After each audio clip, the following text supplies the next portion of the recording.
Parkcast, the UK's original theme park podcast. Hello and welcome back to Parkcast. We are in episode 3 of Lockdown Edition. Alex is here, of course. Hello. And via the wonders of technology, we've only got an American on the podcast. Hi, Mark. Good morning or good afternoon, I should say. Mark Rosenzweig. I've probably said that wrong. My GCSE German has let me down once again. You're close. Yes, he is joining us, an enthusiast from over the pond with lots of background in theme parks and amusement parks. So we're going to be chatting to Mark throughout this podcast. First of all, though, I just want to touch on our last episode. Obviously, Alex, you were counting down your top 10, and we're all, waiting with bated breath to find out what number 1 was. Yes. And it was Steel Vengeance. It was indeed Steel Vengeance at Cedar Point. Yes, it was. And what a ride that is. Which I should have been riding right now. I should have been there. Right now, riding it. And unfortunately, you're in the confines of your own living space. But it's you're going to get there one day, Becca, I promise. We say that every week, but honestly, I feel like I know. The reality is you will get to Cedar Point at some point and be able to ride what is arguably the greatest coaster I've ever been on. And I'm sure Mark will have a very different opinion on what my number 1 coaster is. But, I mean, just to discuss with you about Steel Vengeance, I mean, it's an RMC. It's got 5,700 feet of track. It's got a 200-foot drop. And my goodness, that ride does not disappoint. It has 37 seconds of pure airtime. It's truly a sensational coaster. It towers over Cedar Point, of course. It's a hybrid coaster, and I've never ridden anything quite like it. My first ride wasn't the best ride I've ever done.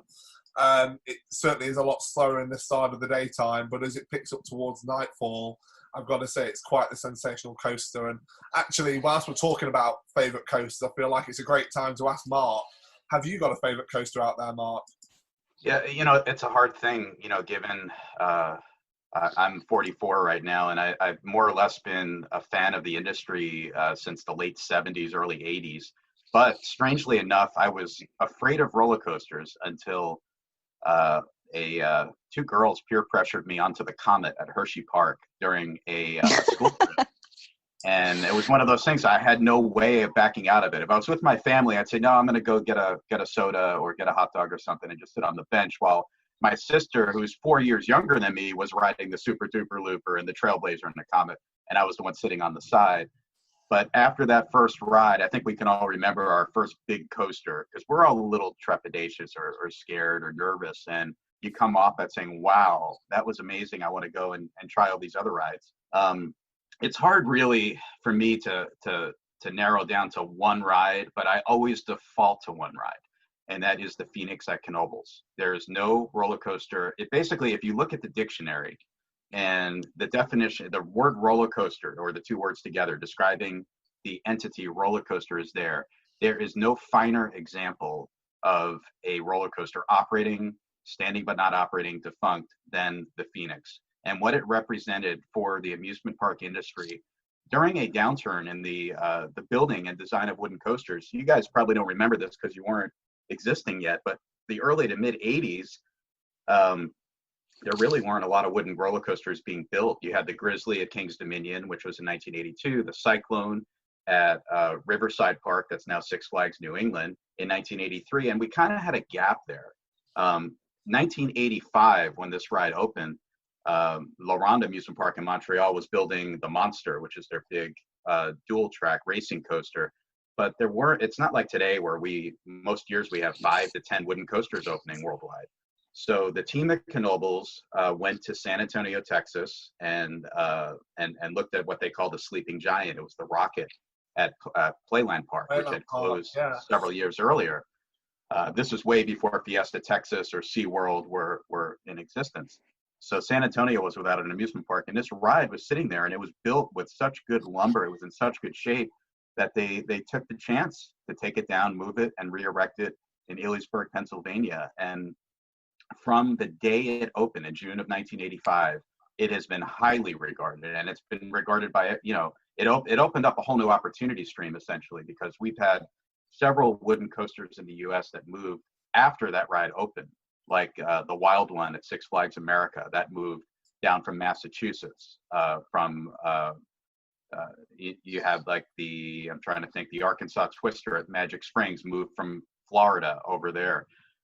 Even Frontier City, they have the ride called the Wildcat in Oklahoma City. That moved from a park in Kansas City. So the whole Renaissance movement of moving wooden coasters, which most experts, I say experts with quotes, said was an impossible task, either physically or financially, was proven wrong. So sorry, I just ran off of like 30,000 words there. But I mean, it was an incredible ride. And you know, one key thing is about that coaster. If you look at it in the statistics of other roller coasters, it's not the biggest, it's not the baddest, it's not the most, you know, top speeding roller coaster in the world. It's not got the steepest drop. But what it delivers is a complete package. And as you mentioned, it's the history and the heritage that goes with that ride as well, which makes it so outstanding. I don't know what your thoughts are, Becca. Have you seen much about Phoenix? Yeah, well, I mean, I talked about this on the last podcast, weirdly. So the documentary that got me into all of this, Coaster Mania, they featured it quite heavily in that as well. And they talked about moving it. And obviously, in this country, we have a couple of roller coaster clubs. And I know that Andy Hine, who runs the Roller Coaster Club of Great Britain, it's his number one coaster. So it's not one, obviously, I've not been to America for a long time, so it's not one that I've ever ridden, but I do kind of know of its legend. And it's painted green, isn't it? Which is really unusual, because you just don't tend to get woody sort of, they're white or brown, that's it. It's also the manner in how it's operated. It's so efficient. It's so simple to operate. It's just the old school Philadelphia toboggan coaster trains with the drop down buzz bars that basically lock in one position. Today, I take nothing away, Alex. If I was going to name a number one steel coaster, I'd probably go with Steel Vengeance. But these rides with the Class 5 restraints needing to meet, you know, ride code as that has evolved over the years for uplift force and other forces and design, they've become, you know, I'm not going to say a hassle, but it's a lot more of an ordeal to board. And then in the case of Steel Vengeance, are you holding a loose article? Is that loose article in your pouch, the zipper pouch below you? You've gone through a metal detector to get on a roller coaster. When you ride the Phoenix, it's just get in line, hand over your tickets or show your hand stamp, go up to the platform, get in your seat, and you go. And it's a very basic double out and back figure 8 layout. The park's done they have their own lumber yard, their own lumber company, so they've done a fantastic job maintaining the ride. It runs as well, if not better today than it did in 1985, and that says a lot. And one of the most amazing things about when I rode Phoenix was, I remember, and I think it's actually in the video that Sean themed up the Theme Park Worldwide, the guy in the row in front of us was a keen Phoenix rider and was actually pretty much hovering out of his seat with his arms in the air, standing in the train, because there isn't really that kind of extra protection that you have, as you mentioned, on these more modern rides to kind of restrain you. It was you've got that freedom and that feeling of you're able to stand up and move your body, and it's incredible. But it really just showed the difference in how the industry of coaster train design certainly has evolved throughout the times. And, you know, I think Phoenix is an example of a classic coaster that, as long as it's maintained as well as it is currently, I can't see isn't going to be here for when my great-grandchildren want to ride roller coasters one day, because it's something that the park have cemented as part of their legacy, and it's really rare to see such a historic coaster still operating the way it did since day one. And I'll say one last thing about Phoenix, and this is a general observation of mine. I have a lot of admiration in general for rides that draw multiple demographics, that can satisfy multiple demographics, not just, oh, I'm going to ride this just because it's a roller coaster, but Phoenix draws teenagers for thrills, the airtime, the speed.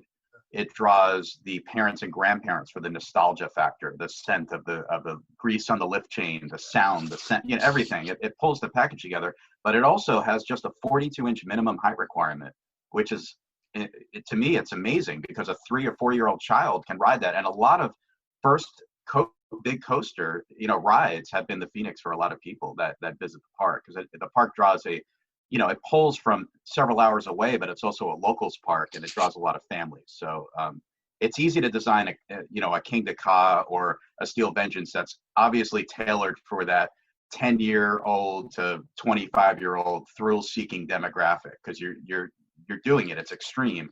But to design a ride, and remember, this is designed in the late 40s. It opened at Playland Park in 1947, I believe. So it's amazing that here we are so many years later and it's still performing. I agree. And Mark, obviously you're somebody who's an expert in the industry and has seen a lot of the evolution in the US parks, but also internationally. You've visited many parks abroad, especially here in the UK. I feel like you've covered pretty much every UK park that's named at the top of the tier list for most coaster enthusiasts. Could you talk about some of the places that you've visited and what you've seen throughout your time in the industry? Sure. Well, obviously, living in the U.S., especially from the 1980s, 90s, 2000s, let's say, I never lost sight of how lucky I was to have the collection of parks and coasters, because during that time, there's no doubt that the U.S. was head and shoulders ahead of the rest of the world. That's changed over the last 10 to 15 years with the development of parks in Asia and really in Europe. I mean, the European parks have ramped up their coaster installations, because a lot of parks there were, they'd have 2, 3, or 4 major coasters. Now, yet here, as you know from your trip last year, Alex, we have a park with 12 coasters is almost average, whereas a park with 12 coasters in the UK, you have 1. It's Blackpool, or 11 coasters. So it's an interesting. I like the travel aspect and seeing. I'm a big food person. I'm a big culture person, and given my passion, or as my father would say, useless knowledge base of amusement parks, I love applying that and going to a park and observing the differences. And that could be how a park is operated. That could be what a park offers. You go to parks in the U.S., and I think you saw this, and a lot of it is kind of the same product in a different setting. So you're going in, you're racing around, coaster. There are very few parks, I think, in the U.S. that are purely theme park. The Disney, Universal, Silver Dollar City, Dollywood, the immersive theme parks. I find that Europe has more of that, and I find that it likely goes back to the public looks for that. That's part of in the culture. It's a cultural thing for a park visit. I also find interesting in the UK. The parks are set up as, I know they're called leisure parks, and that's not really a term we use here in the US, but a place like Lightwater Valley, which I was really taken aback in a positive way, because you don't hear very much about the park.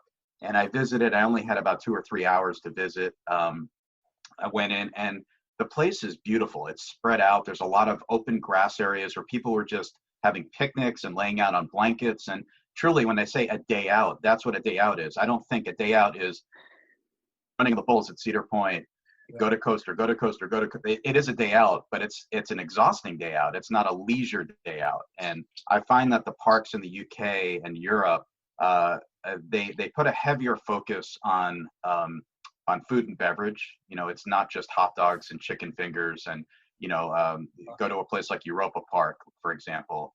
The food offerings, it's like you're going to a true restaurant, let's say. Whereas here, I think maybe culturally, we're fast food nation, we call it, where we just want to get our food and move to the next thing. Yeah. So in the UK, I love, specifically UK, I love the diversity, because you have facilities like Alton Towers, which obviously are massive theme parks that are built with the model similar to a Six Flags or a Cedar Fair, but it's able to exist where it does, which is such a mind-blowing, unique, and gorgeous setting, where you have the gardens, you have these you have these paths that would never exist in the US to access the gardens. And I wonder how many guests never even see this section of the park. I spent hours down there, just my mind was blown that this is a thing that you can walk around and, walking on former royal ground, essentially. But then you can go ride Nemesis, which is a absolute top tier legacy coaster that is going to be very, very tough to beat. I also love the legacy of seaside parks in the UK. I'm a big fan. I grew up going to the boardwalks in New Jersey, the Santa Cruz Beach Boardwalk in California, the shore parks in Maryland and Delaware, and Blackpool Pleasure Beach is absolute. For me, it's just it's hard to beat that. It's hard to beat the setting, the density of rides, the way in which the park has evolved over the years, when it went from an open gate to a gated park, but it really never lost its charm, its historical heritage. And I love parks that are willing to take a risk and mix modern amusements and designs and concepts that you might see at a major gated theme park like Icon, let's say, for example. That's a ride you might expect to find at, like Carowinds, Riot's launch coaster that was introduced last year. It's a similar ride, but here it exists in a seaside traditional park that's well over 100 years old, and it operates alongside the Big Dipper. And I love that can happen, and it's been embraced by its public. So obviously you've been over to the UK quite a few times. What was your sort of number one bucket list when you sort of first came over? Was it Nemesis that you were like, that's the one that I absolutely have to go to, or was it something else? I think for a single coaster, it was probably Nemesis or Megaphobia. But for a park, it was definitely Blackpool Pleasure Beach. Just because I grew up a half hour from Playland in New York, which is where one of the 3 Derby racers operates. And I also grew up, going to other heritage parks here in the States, like Knoebels and Kennywood. Kennywood is almost a cousin of Blackpool, because the before Kennywood became a corporate park, the families that ran that were very close with the Thompson family. And there are a lot of, or at least back in the day, and still some elements that are very similar to the 2 properties. But to me, Blackpool is like if you took Morey's Piers and Wildwood and combined it with Kennywood, essentially. It has that element of seaside quirkiness, but traditional park. It doesn't try to be something it's not. And that's something, whether it's an entity or a person, it's something I respect, is that don't be fake, just be real. I agree. Do you think in America, do you think there's a difference in the public, or do you think it's the same as over here, where there's a respect for the older rides as well, or is it all about the biggest, newest, tallest, fastest? Is there an appetite for that more in America, do you think? Because you can go so much sort of taller and faster than we can, because we have so many restrictions with our councils and stuff over here. Or do you think in America there is still a respect amongst the public for the older rides, and that people will deliberately seek them out, which I don't think does happen so much here anymore? I think within enthusiasts, we do, but for the general public, I don't think they really care about a lot of the older heritage rides. I think the very short answer is it's a market to market thing. And I also am a big believer in marketing in general. And I feel like a good marketing director can sell anything, essentially. And if a heritage ride is marketed as being iconic and something that is an integral part of a park's lineup, and the ride is well cared for, so that the ride experience is repeatable, I think a heritage ride, can live forever. And the Coney Island Cyclone is a great example. That's sort of in its own category, though, because I think someone in Paris, France, has probably heard of Coney Island, but may not even, the only amusement parks they've been to might be Park Asterix or Disneyland Paris. The Coney Island Cyclone is like the Empire State Building. It's just something people do when they go to New York. But going back to Kennywood, has always sold itself as being America's finest traditional park in Pittsburgh. And I know, Alex, you got to visit last year with Sean on the trip. And again, very similar to Blackpool, they figured out a way to blend the newest technology while maintaining rides like the Racer, Jackrabbit, and Thunderbolt, and their carousel and their whip and other rides, and putting historic markers out at the entrance so that as guests enter the queue line, and I think Blackpool Pleasure Beach does this too at certain attractions, people can read about the history of that ride. So it's a market to market thing. Yes, we're definitely a country of superlatives. We love saying we're biggest, fastest, highest, largest, longest, etc. But at some point, the financial piece catches up to that, and at some point, a park is going to look at a balance sheet, let's say, and say we can't justify going to 700 feet tall and see a return on that. So, that kind of then steers you back.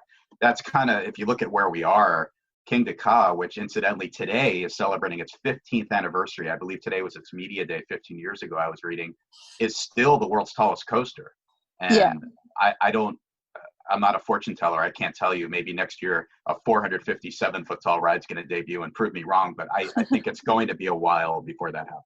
I agree. Well, Saudi Arabia, we're told, isn't it? That's where the new tallest, fastest everything is going to be at Six Flags Saudi Arabia. But we shall see. I think the Asian market, certainly in theme parks, has been one to watch the last maybe 5 years, certainly. Don't get me wrong, theme parks have been around a lot longer than that across Asia, of course. synonymous ones such as the Disney parks like Tokyo Disneyland, Disney Sea. Obviously, very recently we got Shanghai Disney, which, you know, thankfully I can also say is now reopened. Due to everything that's going on in the world. We talked a little bit about lockdown. But one thing I do really want to talk to Mark about a little bit is how the industry is going to be affected by what is going on in the world right now. It's a very difficult time for everybody. Of course, the effects of COVID-19 have really shown in the industry. However, I feel like depending where you live, even in the States, no matter whereabouts in the States you may be listening to this, you may find that something is completely different in your town to what it is in the next town. I'd just like to get Mark's thoughts on how he thinks the industry is going to evolve after the effects of COVID, and, you know, where he sees the parks 5 years from now, etc. And, you know, is there going to be a recovery for a lot of these parks, or is it going to be very testing for them? I think, and first off, I'm going to preface this by saying I am by no means an expert. I'm just, this is purely my opinion based on the many Zoom calls I've sat in on and industry colleagues that I've spoken with. And this is, I know we always say we're in this together, it's unprecedented times, but that's really the issue. That's why there really isn't an answer. So this is more, I appreciate this forum and we can share our opinions on it. But the US is really 50 countries, and that's one of the biggest issues that we've been faced with is states have their own rights to set their phased reopening plan, and you're all across the spectrum essentially. You have some states that are in phase one reopenings. You have some states, Tennessee, Pigeon Forge, Tennessee, their Dollywood has not reopened yet, but the attractions on the Parkway, some of the go-kart tracks and other standalone, the island, have reopened, and that's been good to see because there have been videos posted and people can observe how they're sanitizing rides and how they're going about their day-to-day operations. Then you have states like New York and Illinois where they have a 4 or 5 phase reopening plan. In Illinois, there's a 5-phase reopening plan, and up to phase 4, it bans any gathering of up to 50 people at one time. So needless to say, that doesn't bode well for attractions to reopen if that remains for this year. And I think a lot of parks are going to be, in the immediate for 2020, they're going to be faced with the question of, do we open this year or not? And we're going to find out more, I would say, within the next month for sure. By the end of June, we'll know. You know, some parks now have, Halloween has been a big thing in the States for a while. I know it's starting to catch on in the UK and Europe. Christmas, which I think was actually bigger in Europe than here, and now it's caught on. Hershey Park was one of the first parks to offer a Christmas program, Christmas Candy Lane, and they've been doing that for a long while, several decades now. But now you have, you know, the Busch Gardens parks and select Six Flags and Cedar Fair parks, depending on location, are offering their Holiday in the Park for Six Flags, Winterfest for Cedar Fair, and several of the Palace Entertainment properties also. So the more days you have in an operating calendar, I'm thinking the more you could justify ramping up your reopening process. It's a challenge for seasonal parks that close after Labor Day, let's say, or seasonal water parks. I think yesterday, Waterworld in just outside of Denver, Colorado, announced they're not opening this year. And if you guys aren't aware, Waterworld is one of the world's largest water parks. It's actually, it's municipally owned and operated. And that made a big statement. But Colorado is one of those states that has a very, very, you know, their phased reopening. It's kind of like, well, we can ramp up to open, but then are we going to open, you know, June 15th? Will it be July 1? Will it be July 30th? And then the first Monday in September, we close for the season. So there's no easy way. It's a very tough position the whole industry, operators and parks are in. Long term, I do believe our industry recovers faster than almost any other industry, mainly because we provide a escapism, which we're all whether you're a park or roller coaster enthusiast or just someone that's tired of looking at your bedroom wall doing Zoom calls.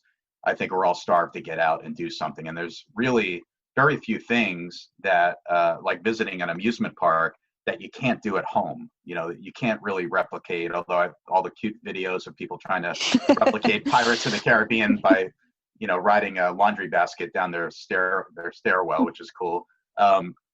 It's really, and it's one of those things. I think provided we don't see the virus come back this fall, I think the parks will recover very quickly. Certainly by next year, I'd like to think we'll be back to some state of normalcy. The thing is more for the guests to get retrained in their, and having, in my mind, I'm calling them pandemic ambassadors, new people on staff that, at least for this year, are there just to remind people, hey, keep your distance, where to stand in queue lines. And I think Shanghai Disneyland did a great job with the videos that were released, showing how they had cast members in the queue lines and other things. So it's sort of like a two-phase training program. The parks have to retrain their operators basically from stage one. Even if they're certified to operate every ride in the park, they have to be, in my mind, retrained to operate in today's environment with COVID.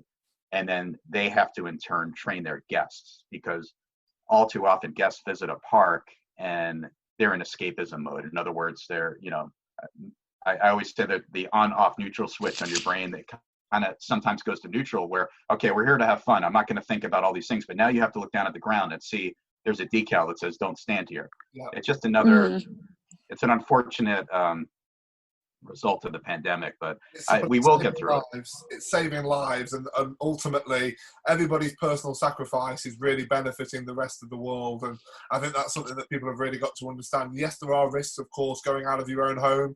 Yes, of course, there are risks visiting these theme parks, but certainly myself, Mark and Bex would all encourage you that once these parks do reopen and they deem themselves safe to reopen, that you do go out there and support your parks, you do go and visit, because actually these parks look forward to welcoming you back, and they will promise you safety if you promise them your business. And that's one thing I think is so vital.